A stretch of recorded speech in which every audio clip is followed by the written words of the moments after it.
Hello friends, welcome to my YouTube channel RRS Learning Lab. Previous class रे हम discussion करथिले matter विषय रे ताले मैटर हम जानथिले मैटर गोटे मास थिबो आ इज ऑक्युपाई स्पेस करथो ताले हम ताको मैटर कहबा तारे मैटर रो फिजिकल नेचर पढ़थिले मैटरटा पार्टिकल तयारी आ से पार्टिकल गुडी को बहुत छोटो जहाँ हमें खाली आंखे देखि परिबा नाही। नेक्स्ट पढ़थिले characteristics of particle of matter particular characteristic first characteristic थिला particle of matter has space between them matter और particle गोटे space थाए आ particles of matter are continuously moving तापरे थिला particles of matter attract each other एटा पढ़थिले हमें एमती पढ़ी कि स्टेट ऑफ मैटर और सॉलिड स्टेट पढ़ी आज हम पढ़ा लिक्विड स्टेट कौन अच्छी देख लिक्विड स्टेट नो फिक्स्ड सेप न थाए किंतु फिक्स्ड वॉल्यूम थाए। लिक्विड स्टेट को गोटे पानी बोतल रखा से पानी बोतल सेप आकार करियो जदि गोटे थालिया भितर रखा से थालिया आकार रखियो से तार लिक्विड फिक्स्ड वॉल्यूम सेप न थाए किंतु फिक्स्ड वॉल्यूम थाए। आ लिक्विड सब फ्लो हो कहते फ्लूइड बोली कहते लिक्विड को। तापर आम देखा गैसीय स्टेट रो नो सेप न थाए वॉल्यूम किंतु थाए वॉल्यूम जो एरिया जो पात्र रहिबो से तारी वॉल्यूम धारण करथाए किंतु मास थाए एटा बहुत हाईली कंप्रेसिबल होता है से आम एलपीजी सिलिंडर आम जो रंधन गैस रे एलपीजी गैस थाए ताको हाईली कंप्रेसिबल बोली आम एलपीजी को भितर रखी था। एलपीजी भितर गैसटा थाए एलपीजी फुल फॉर्म जानते हुए सब लिक्विफाइड पेट्रोलियम गैस आगु वेहिकल मानक सीएनजी भर्ती होता सीएनजी जार फुल फॉर्म अच्छी compressed natural gas. In the gaseous state, the particles move about randomly at high speed. Due to this random movement, particular random movement करते हैं जितने particle move high speed रे movement करते हैं gaseous state रे से आम गोटे घर रे जदि आम लगेबा गोटे धूपकाठी से घर जाक बास्ना हो कहीं gaseous state रे particle highly randomly moving करते हैं। देख गोटे क्वेश्चन अच्छी the mass per unit volume of a substance is called density. Density हम क्या कहबा the mass per unit volume of a substance is called density. Density formula देखो density is equal to mass by volume देखो density is equal to mass by volume ताले हमको देइची बाहर करिया हमें arrange the following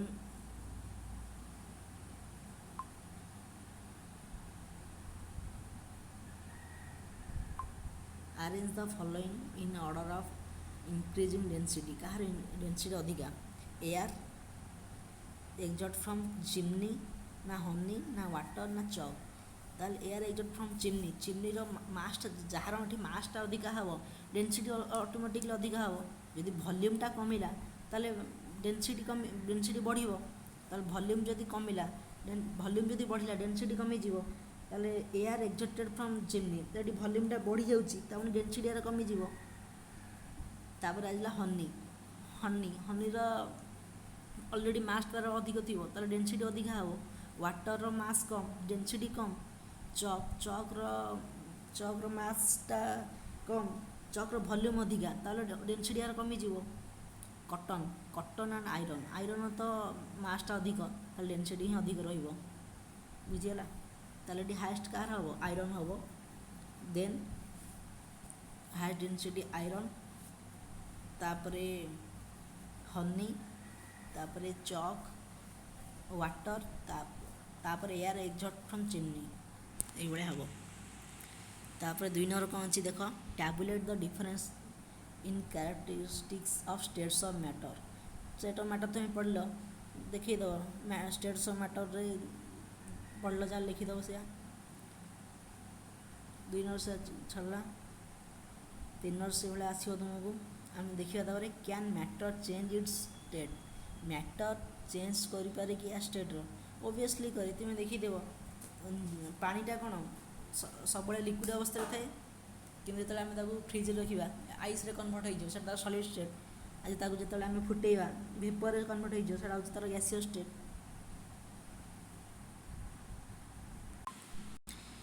तो आम कौन जानले टेम्परेचरटा बढ़िले सॉलिडटा टेम्परेचर बढ़ले लिक्विडटा सॉलिड कन्वर्ट हुए आउ टेम्परेचर कमीगले सॉलिड कमीगले लिक्विडटा सॉलिड कन्वर्ट हुए आ टेम्परेचर बढ़ले सॉलिडटा लिक्विडटा वेपर कन्वर्ट हुए। देख लिखाई on increase the temperature of solid the kinetic energy of the particle increases. बुझीगला काइनेटिक एनर्जी विषय में पढ़िया तुम यही 9th अच्छी पढ़ा नेक्स्ट क्लास रे पढ़ा। Due to the increase in kinetic energy the particle start vibrating with greater speed से काइनेटिक एनर्जी बढ़ले पार्टिकल्स आटम जो पार्टिकल अच्छी मैटर भाइब्रेट होता से कन्वर्ट हो स्टेट उपर। तापर देख minimum temperature at which a solid melts to become a liquid at the atmospheric temperature is called its melting point. तार मेल्टिंग पॉइंट कहवा जो तापमात्रा सॉलिडटा लिक्विड कन्वर्ट हुए सेटा हूँ तार melting point. Ice melting point of ice is देख 273.15 kelvin जा 100 degree Celsius. Melting point of ice के 273.15 केल्विन बा 0 डिग्री सेल्सियस सॉरी भूल हो गला 100 डिग्री सेल्सियस ना 0 डिग्री सेल्सियस। तापर देख अच्छी फ्यूजन फ्यूजन क्या कहवा the process of melting that is change of solid state into liquid state is also known as fusion. जो प्रोसेस रे सॉलिडटा लिक्विड स्टेट को कन्वर्ट हुए ताको कहवा फ्यूजन। व्हेन दैट क्वेश्चन पचार तुम देख when a solid melts its temperature remain the same so where does the heat energy go. Heat एनर्जीटा कौन कन्वर्ट है हीट टेम्परेचरटा रिमेन द सेम रहा ताले आम हीट देले कौन कन्वर्ट है हीटा से जो चेंज है से ही कन्वर्ट है बुझिपाल जो सॉलिड लिक्विड चेंज है से ही चेंज है हीटा कन्वर्ट हो गला से। तापर कौन अच्छी देख वाटर तापर देख बॉइलिंग पॉइंट का the temperature at which a liquid starts boiling at the atmospheric pressure is known as its boiling point. आम पढ़ते मेल्टिंग पॉइंट पढ़ते बॉइलिंग पॉइंट जो तापमात्रा लिक्विडटा वेपर कन्वर्ट हो कहवा boiling point. Water boiling point के 373 केल्विन बा 100 डिग्री सेल्सियस। ये देख कन्वर्ट पे 100 डिग्री सेल्सियस को केल्विन स्केल के कन्वर्ट हम 273 प्लस करदे 100 रे 373 kelvin 100 degree Celsius equal to 373 kelvin आम जान।